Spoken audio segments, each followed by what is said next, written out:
All right, everyone, welcome back for another deep dive. Always a pleasure. Yeah, and today we're taking a look at something that's just, I don't know, it's a strange story. Yeah. It's a real head scratcher. Yeah, I was fascinated when you sent over this material. Yeah, so we're talking about the Lake Elsinore Motorsports Park. Uh-huh. And, this is a legendary spot, in the motocross community. Oh, absolutely. Like generations have gone through there. Right, and it's been around forever, and they just announced that they're shutting down. Yeah. And the reason that they're giving is a lawsuit. Okay. Following a tragic accident. Yeah. But the thing is, the pieces of this puzzle just aren't fitting together. It's a strange one, right? Because you know immediately that, there's this clash of narratives. Right. We've got the park that's saying legal action is forcing our hand.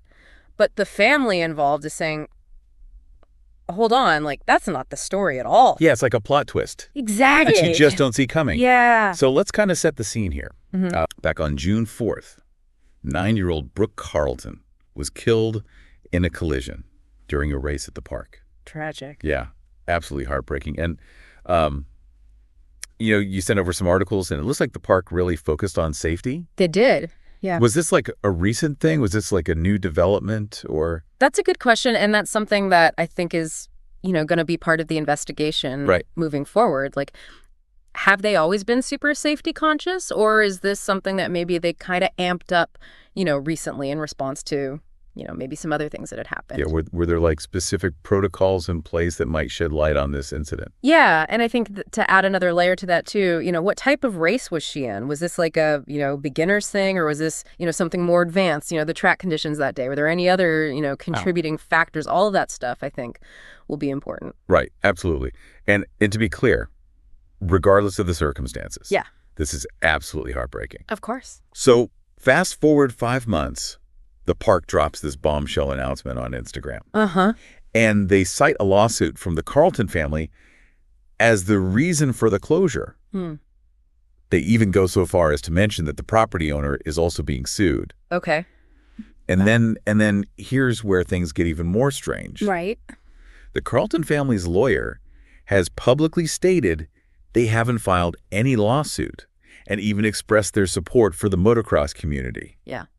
So, what do we make of this? It's a real head scratcher, isn't it? I mean, it's like the record just screeches to a halt here because you have, this very public statement from the park, and then you have this equally public statement from the lawyer representing the family saying, no, actually, we haven't done that. Right. So we dug a little deeper. Good. And CBS News also did some digging as well.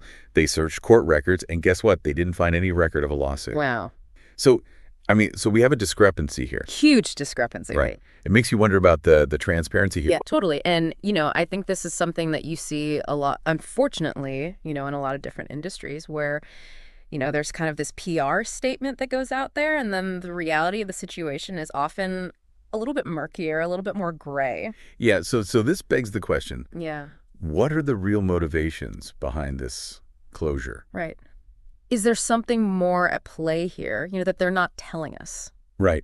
Is this about something else, Yeah. And speaking of beneath the surface, let's talk about the local community because this has had a huge impact on them. Absolutely. You included some really powerful quotes from residents. Yeah. Like Sean Bradbury, who said, this park is part of what makes Lake Elsinore unique. Uh-huh. They're devastated. Yeah. And I think, rightfully so, right? This is a place that has been part of their town's identity for so long. And, we see this time and time again where, these kinds of places, become so woven into the social fabric of a community that, the loss is, it's not just economic, it's not just recreational. There's a real sense of loss, and a real hole that's left. Yeah, it's almost like losing a piece of their history.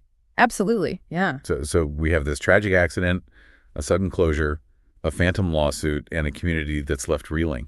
Yeah. What do we make of this? That's the $1,000,000 question, isn't it? Is this a story of legal pressure, or is there something else going on? Right.